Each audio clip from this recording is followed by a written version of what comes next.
Sabot na siya manawa. Di na mo lakaw. Pinugos na ang lakaw.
Hello everyone, welcome to my channel, and it's been a while since wala ko ka video, and today naami sa BTC, Manila Town Center, kung asa na ay Cebu Veterinary's Doctor.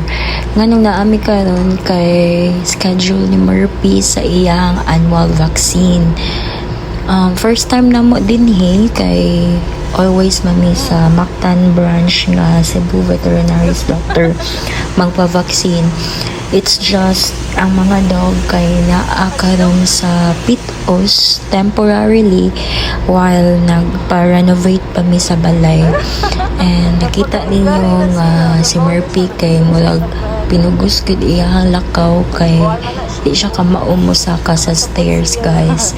So kinahanglan pa yun na mo siya kuguson aron makasaka siya.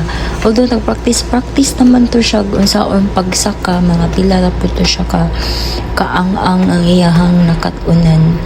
Then makita po ninyo nung murag nakasabot na po siya nga asa mi padung, naka-familiar na sila nga veterinary among giadtuan. So nanami diri sa sulod, namin nakit-an nga dog kanang murag same gid ni sila kalahi ni Murphy, magpadong ni siya haircut siguro, or I don't know, or ilahaban yung in-house ka dog, or ang tag-iya guro ani kay ang doctor.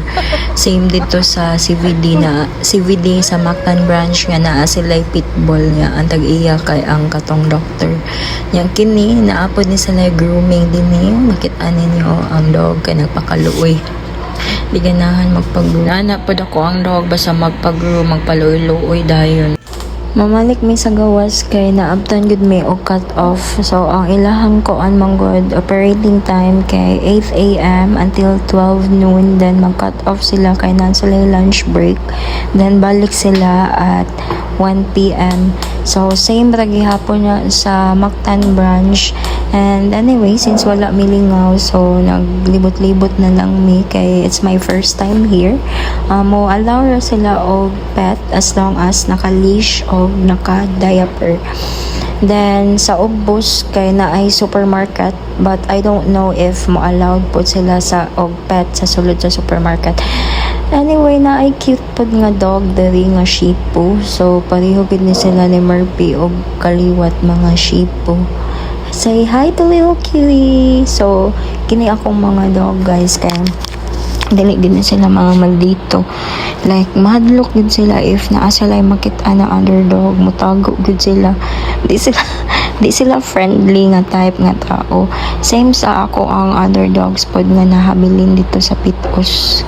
Dili pod kaayo sila into underdogs, bitaw nga mukuan dayon musulong.